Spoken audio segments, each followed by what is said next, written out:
So there was some time in my life where I probably would have agreed with that.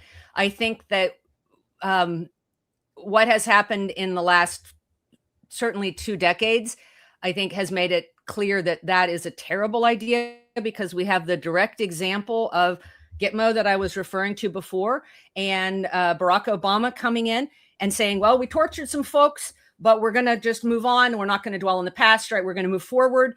And we saw that Gitmo wasn't closed. People who the government said and understood had tortured human beings, had set up these black sites, had sort of helped defeat and dismantle pieces of democracy among our allies that we pushed into hosting these sites.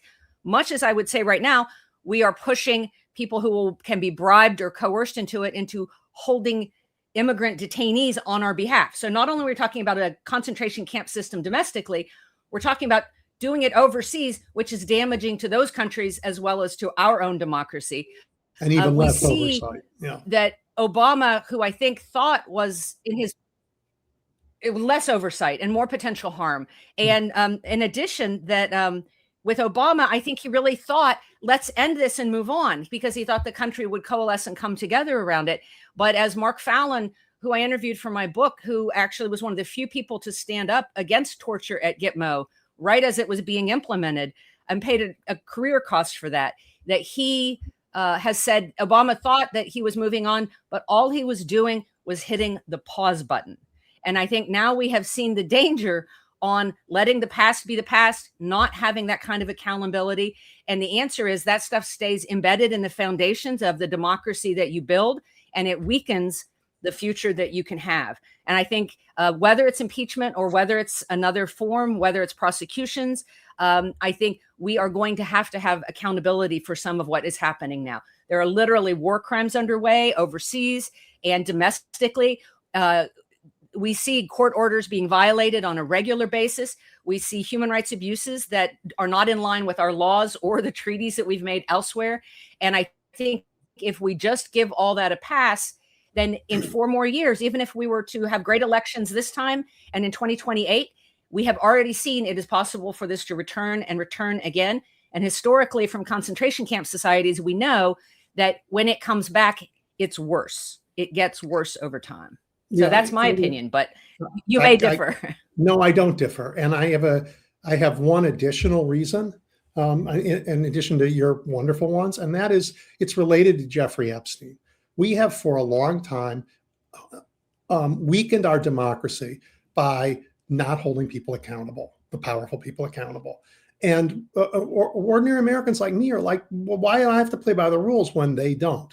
Well, I mean, what is the use of this democracy if it was working for those guys up there and not the rest of us? This holds true not just for the truly horrid acts of torture, but for not a single banker being held accountable after 2008 when they destroyed the economy.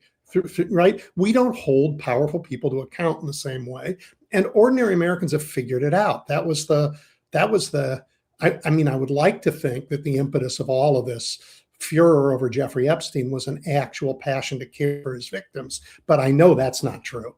But it was ordinary Americans saying, what about all these fancy people getting away with all this stuff? When do we live in a country where the rule of law applies to everybody?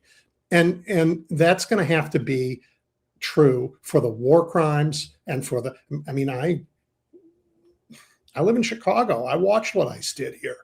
You know, those are crimes and they need to be held accountable for them. And Minnesota is suing the federal government in order to get the evidence so they can go after the killers of Renee Good and Alex Preddy. We need to do this stuff if we're going to heal as a nation. I think so. And I think that the Good example is especially important, Renee Good, because they've literally said there doesn't even need to be an investigation, right? That is a tremendous level of hubris to say we're going to shoot an American citizen in the face and it doesn't need to be investigated. And in fact, you can't have the evidence and you can't even conduct an investigation at the state level. I think that kind of thing has to be addressed.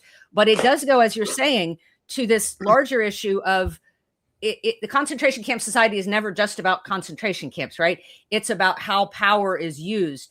And what we have fostered in this country, I think it's very much, and this is aside from my expertise, so it's one step out of my wheelhouse, but it's still related.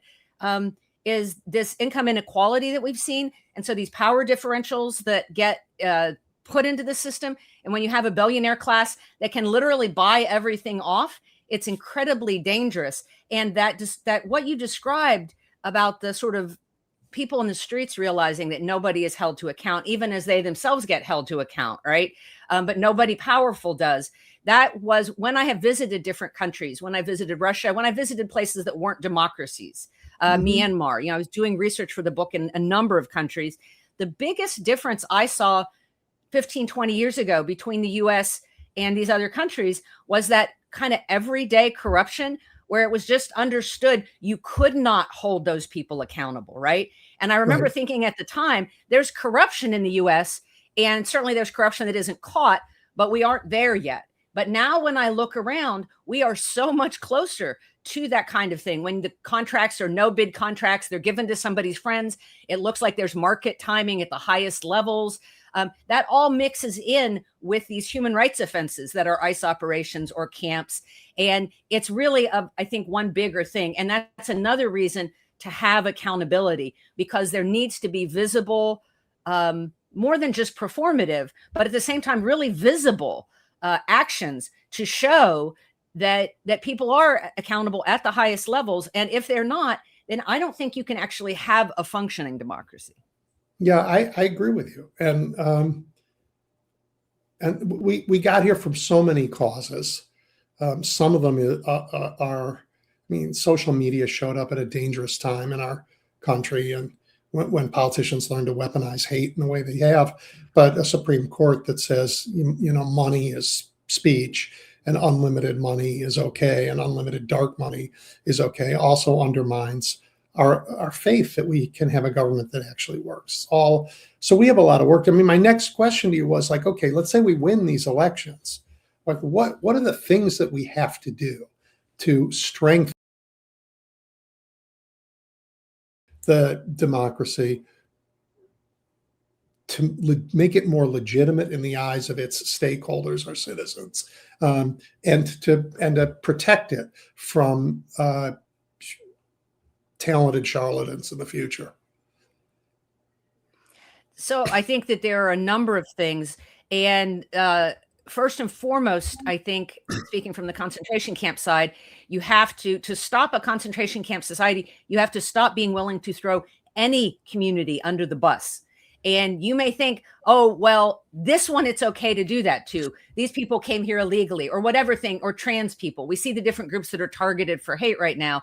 And you might think some of your listeners might say, well, that one kind of makes sense. But what I will tell you from my perspective of looking at this across 100 years is that as soon as you say it makes sense for that group to preferentially isolate them in some way, or everybody. And so the critical thing is first to stop that.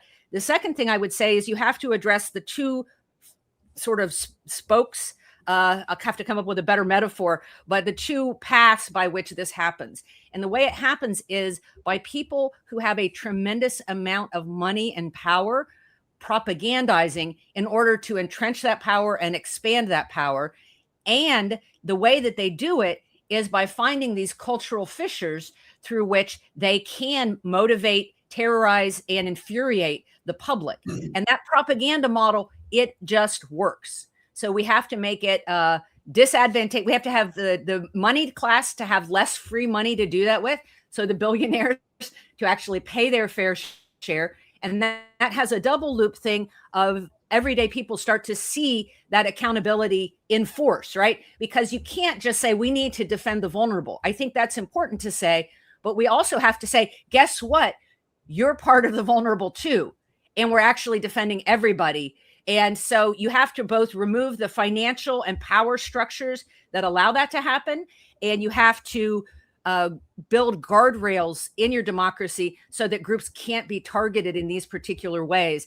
And I think that that's a difficult thing to do in the US because of our tradition with free speech, which I also uphold. And I think as a journalist, I think is critical. But we see, as you've mentioned, social media is just one example, ways in which that stuff can be weaponized tremendously. And I saw that again and again around the globe. And so I think that we have to really provide resources for everybody across the country. And I would say that would be Medicare for all. I would say that would be some of the Medicaid protections that Kamala Harris was talking about in her campaign. And it might seem not intuitive that that helps build democracy, but it absolutely does if people are feeling that they are part of a democracy that is looking out for their interests and supporting them and their loved ones. Then they are more willing to engage in it in a civic sense and to not tolerate the kind of corruption when they see that there's channels that are addressing it. So that's a really big answer for you. But I think that the answer is definitely not to say, well, let's give in a little bit on this kind of hatefulness or that kind of hatefulness. I think the answer is actually to say, how do we build a democracy that protects every single American?